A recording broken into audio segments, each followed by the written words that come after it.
In Matthew 25, Jesus tells several parables about judgment and eternity. One of these speaks about the nations or the Gentiles. In this passage, however, Jesus gives us a glimpse into his heart, and in it we can learn something critically important about our relationship with him.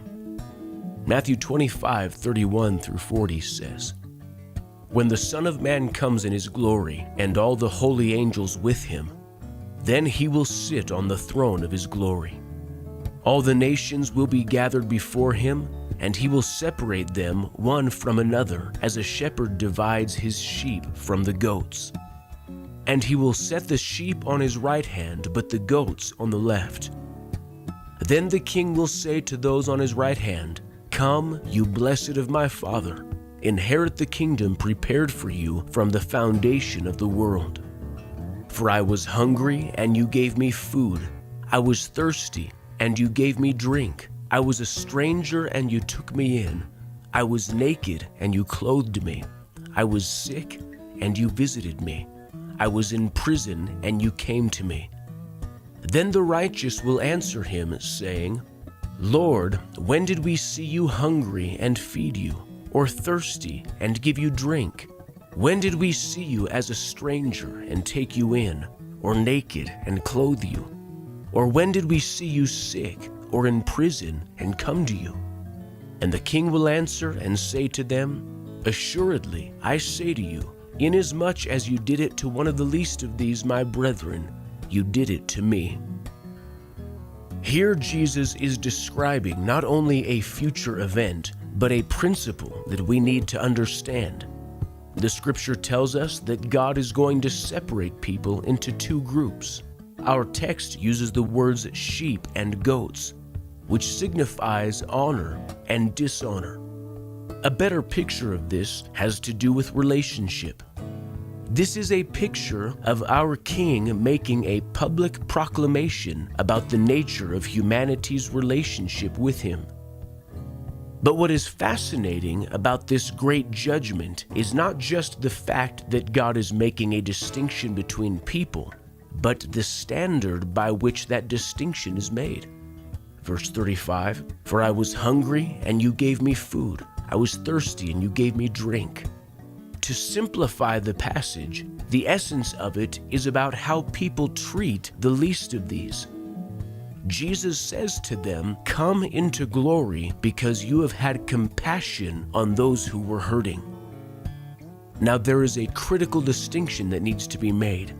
On one hand, the gospel of Jesus Christ and this story should never be misconstrued as ammunition for a social justice campaign. To make the gospel about a social campaign or simply food and clothing actually cheapens not only the message of Jesus, but the sacrifice of the cross. On the other hand, in our text, Jesus is plainly connecting ministry to people on the fringes to the very heart of Christianity. In our scripture, Jesus literally says, "How you minister to the least of these reflects your relationship with me." In verse 40, "I say to you, inasmuch as you did it to one of the least of these my brethren, you did it to me." Consider what this actually means. In a very real sense, it means that our love for God is most accurately reflected in how we are willing to care for and minister to the least of these. The word "inasmuch" is better translated as "to the degree." The verse could say, "To the degree that you minister to the broken, you have ministered to me." So consider this in a practical sense. Isn't this actually describing the heart of ministry? "I was hungry, and you fed me." John 6:35, Jesus said, "I am the bread of life. He who comes to me shall never hunger." How better can we feed the hungry than with the gospel of Jesus Christ? "I was thirsty, and you gave me drink." John 7:37, Jesus stood and cried out, saying, "If anyone thirsts, let him come to me and drink." Again, the gospel is the answer. So here we see the call of every believer, and of our fellowship in particular, to give ourselves to bring the gospel to the least of these. We are surrounded by people that are desperately in need of miracle help. Sometimes it is obvious. Sometimes, however, even the desperate don't realize that they are poor, blind, and naked. But Jesus' words ought to stir every believer into action. To the extent that you minister to the least of these, you are doing it for me.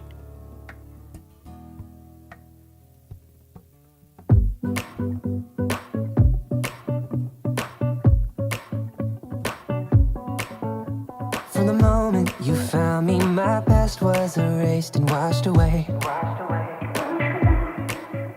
Brand new, you create me completely 180. I'm changed, I'm not the same. I'm just getting started, but you know my heart is wide open and in your hands. I know I am young, but I'm not waiting on anyone to tell me who I am. You call me out, you raise me up. I'm standing on the rock and now I'm feeling steady. You love me first, I am enough. When I was born again, I was born ready. Oh, oh, oh, oh, oh, oh, oh, oh.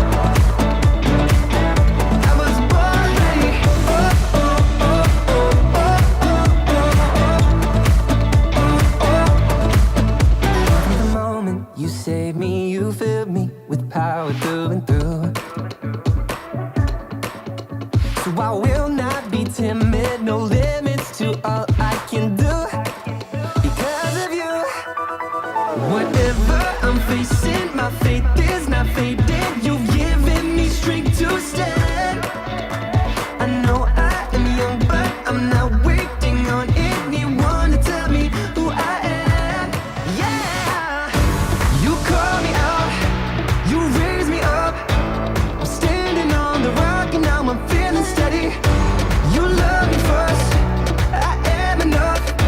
When I was born again, I was born ready. Oh, oh, oh, oh, oh, oh, oh, oh. I was born ready. Oh, oh, oh, oh, oh, oh, oh, oh. Ready to be used any valley I go through. Oh, oh, oh. Ready for the storm and the battle. I was born ready. Yeah! You call me out, you raise me up. I'm standing on the rock and now I'm feeling steady. You love me first, I am enough. When I was born again, I was born ready. Oh, oh, oh, oh, oh, oh, oh. I was born ready. Oh, oh, oh, oh, oh, oh, oh. I was born ready. The turnaround love, now my heart is captured. My eyes fixed, I'm no longer looking backwards. A turnaround love, now my heart is captured. My eyes fixed, I'm no longer looking backwards. There's a night set afire, I can see you again. This turnaround love is coming.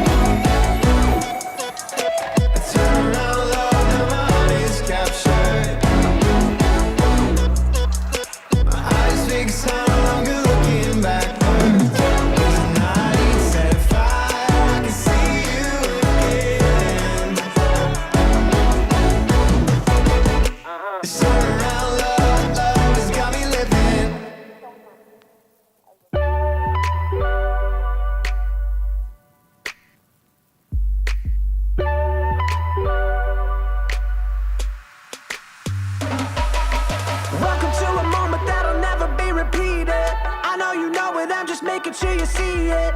We're always trying to move ahead so fast. Can't see the present till it flies right past.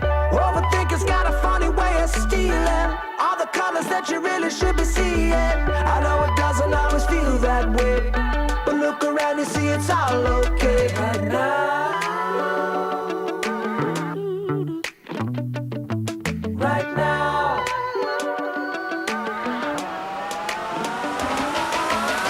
Somebody tell me, take it slowly. Even if the sun goes down, the stars come out. We live in the now. Why the worry? Such a hurry. I know in the end somehow it all works out. So live in the now.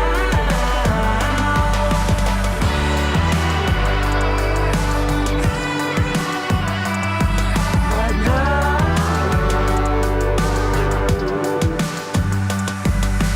Welcome to a moment that took all your life to happen. You see it start to slip away until you grab it. I did the math, you only get one chance. Don't wanna miss it while I'm making my plans. A roller coaster ride, but nothing's accidental. I see the rise and fall and call it providential. Ain't gonna argue with the give and take. All I want is to be wide awake. Somebody tell me, take it slowly. Even if the sun goes down, the stars come out. We live in the now. Why the worry? Such a hurry. I know in the end somehow it all works out. So live in the now.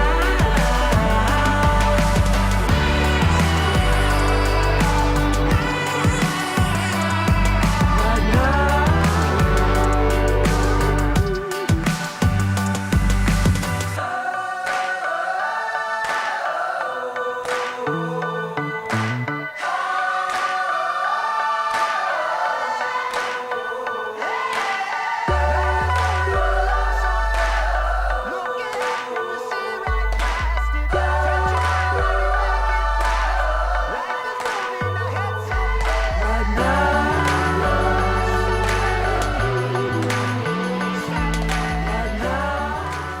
My way, I'm a wanderer till I find my place. I'm a wanderer. You set my sail afire. I've been a pilgrim out on the road, one of the million looking for home. I've been a pilgrim. I've been a pilgrim. I've been nomadic, tell you the truth, swimming in static, looking for you. I've been nomadic, no doubt about it.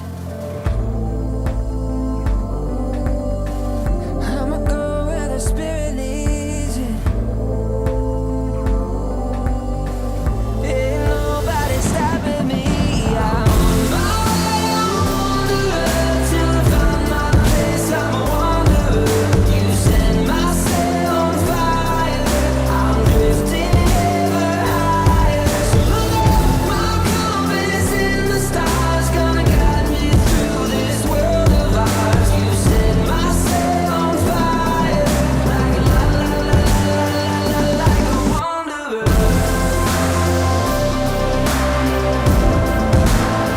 Like a wanderer.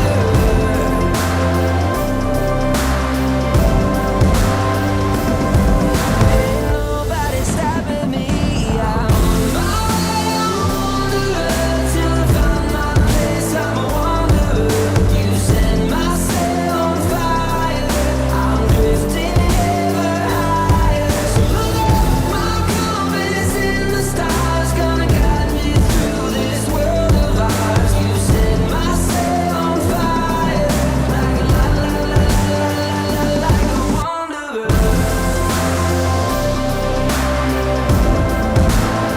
Like a wanderer.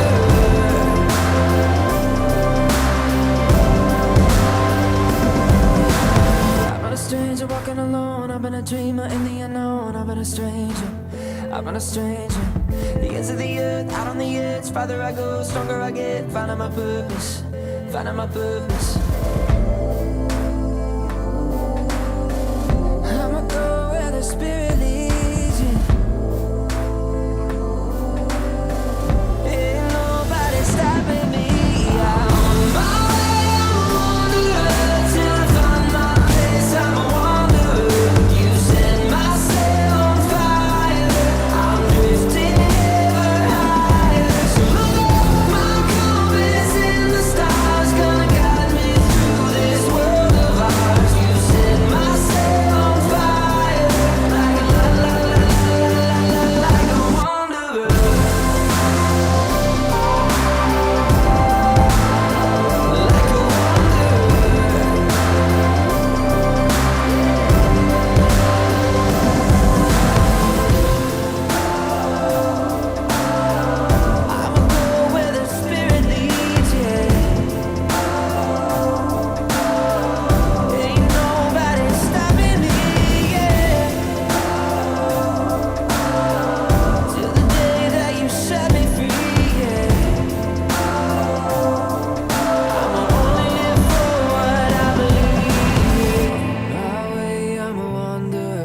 till I find my place. I'm a wanderer.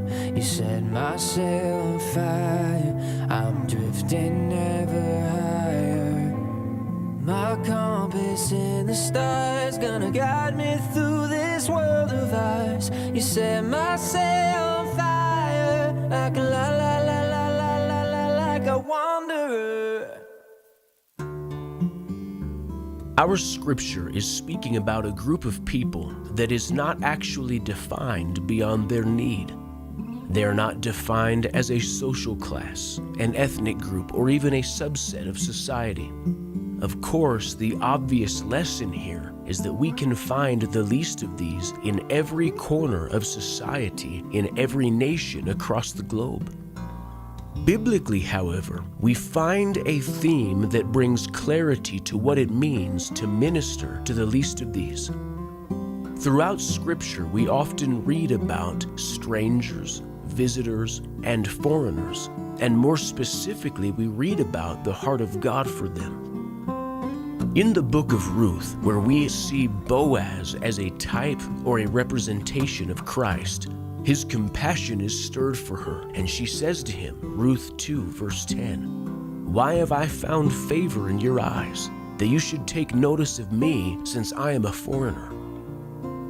In the New Testament, Jesus puts a finer point on it in the parable of the Good Samaritan when he asks the religious to consider who was a true neighbor. Now, in their culture, the idea of neighbor was much closer to a fellow countryman than merely someone living nearby. Jesus scandalized them by suggesting that a despised Samaritan made himself a neighbor or a countryman to this injured Hebrew man by the simple act of caring for him. Jesus is actually saying that compassion makes countrymen. But consider the larger lesson here, that true godliness is most accurately reflected in how we choose to minister to those who are unlike us and who are difficult to reach.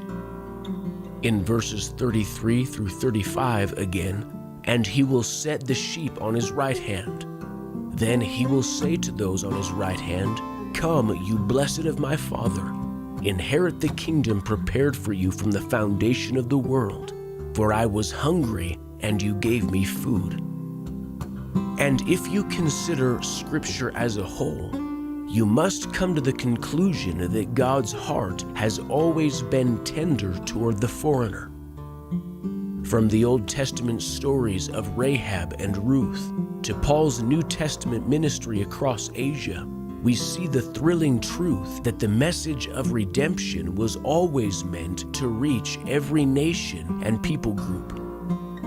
When God appeared to Peter on the rooftop and challenged his entire concept of what was clean and unclean, God wasn't only assigning an outreach task, he was revealing his heart.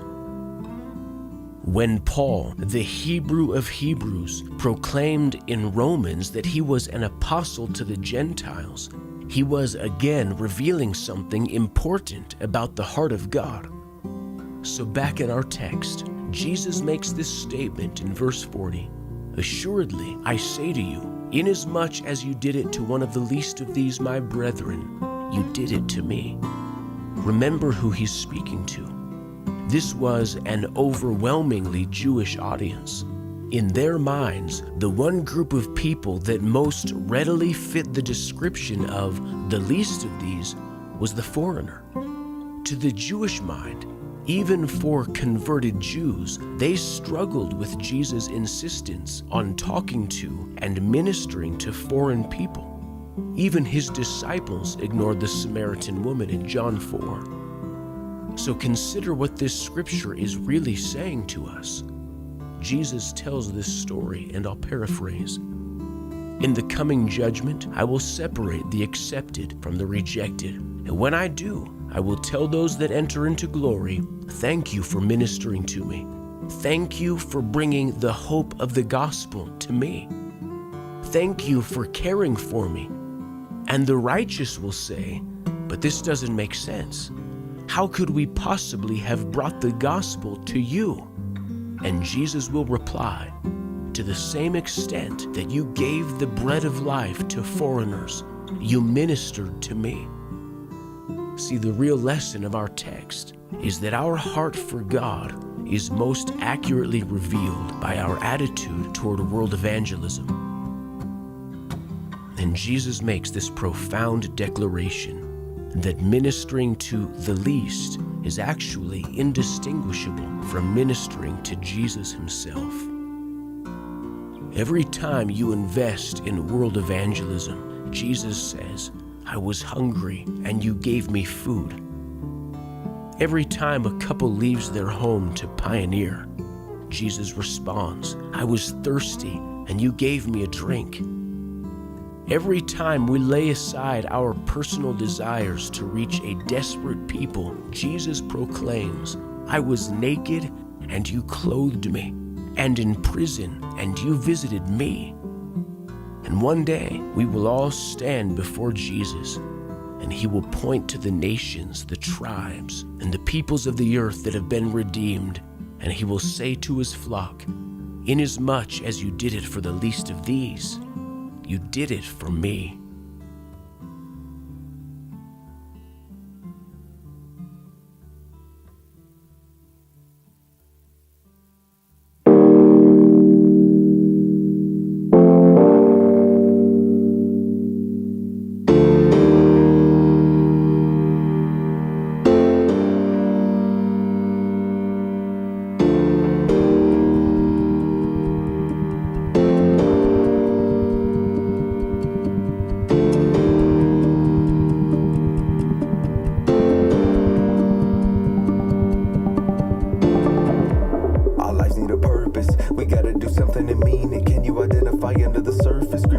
But really they're bleeding. A disconnect, short circuit. Began in the Garden of Eden. Not about us and them, not about verses. They are the reachables, need to believe it. Do you see that one of them's worthy? Their answer's the same what we needed. Freedom was paid for, immunity purchased. Look at the hopeless, now do you see Jesus? They're looking for hope to believe in. Searching the word, but they're searching defeated. Looking to you and I can't see Jesus, cause he saw all of us when he was bleeding.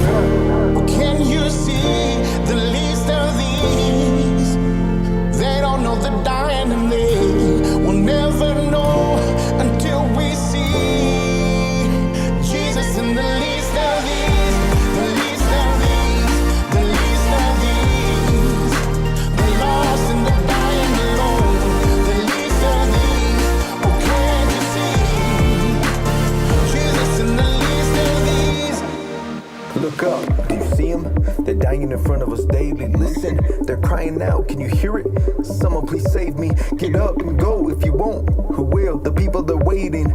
We're on our last lap. Pay attention, you see. Time is fading. Like holding sand in our hands. You're grasping that wind, but you won't change your plans. We ask him to heal, but won't step on the land. Who can he send if he won't even stand? And say, send me. Here I am. Here's my life. Here's my plans. Any people, any land. I give it all into your hands. Can you see the least of these? They don't know the dying